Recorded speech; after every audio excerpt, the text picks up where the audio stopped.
মূলো দিয়ে এমন নাস্তা বানিয়েছি এর কাছে মূলোর পরোটাও ফেল হয়ে যাবে। আর এটা খেতে এত বেশি সুস্বাদু যে বাড়ির সবাই এখন ব্রেকফাস্ট বা ডিনারে এটাই খেতে চাইছে। তো মূলোর এই নাস্তাটি বানানোর জন্য এখানে 3টি মূলো নিয়েছি।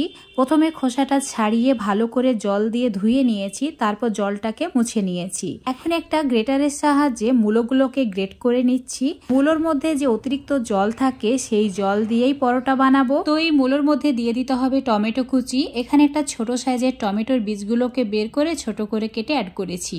এবার দিয়ে দিচ্ছি কাঁচা লঙ্কা কুচি, 2টি কাঁচা লঙ্কা এখানে দিয়েছি। আর দিয়ে দিতে হবে পেঁয়াজ কুচি, ছোট সাইজের পেঁয়াজটা কুচি করে অ্যাড করেছি।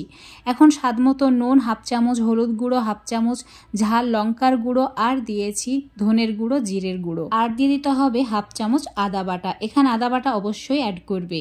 এবার এর মধ্যে দিয়ে দিতে হবে 4 টেবিল চামচ বেসন, 2 টেবিল চামচ আটা, 1 টেবিল চামচ চালের গুঁড়ো। এই 3টি উপকরণ অ্যাড করার পর একদম ভালো করে সমস্ত কিছু মিশিয়ে নিতে হবে।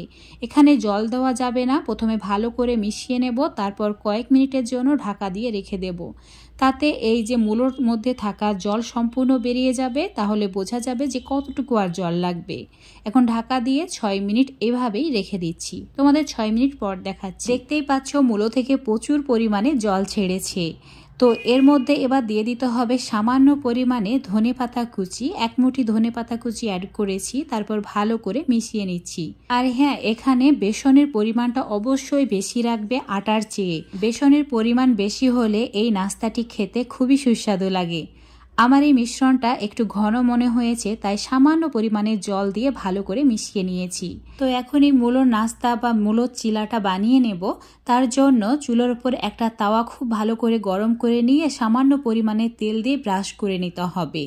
তারপর চুলোর ফ্লেমটা মিডিয়ামে রেখে 2 থেকে 3 হাতা মতো এই মিশ্রণটা অ্যাড করতে হবে। আর এইভাবে চামচ বা হাতার সাহায্যে চ্যাপটা করে নিতে হবে। এই চিলাগুলো খুব বড় করা যাবে না, মাঝারি সাইজের করে বানাবে, তাহলে দেখতে অনেক বেশি লোভনীয় লাগবে। আর এটা উল্টে পাল্টে ভাজার সময় কিন্তু ভেঙে যাবে না। চুলোর ফ্লেমটা মিডিয়ামে রেখে চিলার একটা সাইড ভালো করে কুক করে নিতে হবে। উপরটা যখন হালকা একটু শুকিয়ে যাবে তখন এর মধ্যে দিয়ে দিতে হবে 1 থেকে 1.5 চামচ মতো তেল। এখানে রিফাইন তেল ব্যবহার করেছি, তোমরা চাইলে এটা ঘি বা বাটার দিয়েও ভেজে নিতে পারো। তারপর এটাকে উল্টে দিতে হবে। এখন এই সাইডটাকেও ভালো করে ভেজে নিতে হবে। তারপর এইভাবে উল্টে পাল্টে লালচে কালার হয়ে গেলে এটাকে সার্ভ করে নিতে হবে। আর একইভাবে সব চিলাগুলোকে বানিয়ে নেব। চিলাগুলো বানানোর সময় চুলোর ফ্লেমটা অবশ্যই মিডিয়ামে রাখবে, তাহলে একটা চিলাও পুড়ে যাবে না আর খেতে হবে দারুণ সুস্বাদু। আজকে তোমাদের এই চিলা রেসিপিটা কেমন লেগেছে অবশ্যই কমেন্ট করে জানাবে। সত্যি কথা বলতে পরোটার চেয়ে অনেক বেশি সুস্বাদু। কোনো রকম বেলাবেলি ঝামেলা নেই, ঝটপট বানিয়ে চটপট খেয়ে নেওয়া যায়। সকালের ব্রেকফাস্ট এমনকি রাত্রের ডিনারে যদি হালকা কিছু খেতে মন চাই অবশ্যই এটা একবার বানিয়ে দেখতে পারো। একটা মজার বিষয় হচ্ছে এই চিলাগুলো যে কোনো চাটনি বা সস দিয়ে সার্ভ করতে পারবে, কোনো তরকারির প্রয়োজন হয় না। আর অবশ্যই আমার রেসিপি ফলো করে একবার হলেও বানিয়ে দেখবে, আর যাকে খাওয়াবে সেই তোমার প্রশংসা করতে বাধ্য হবে। খেতে এত বেশি সুস্বাদু যে মূলো যে খায় না সেও প্রেমে পড়ে যাবে। আজকের এই রেসিপিটি যদি তোমরা ফেসবুক পেজ থেকে দেখো অবশ্যই পেজটিকে ফলো করে নেবে। ইউটিউব থেকে দেখলে চ্যানেলটিকে সাবস্ক্রাইব করে রাখবে। আরও এইরকম নতুন সহজ আর সুস্বাদু রেসিপিগুলো পাওয়ার জন্য তো বন্ধুরা অবশ্যই একবার ট্রাই করবে।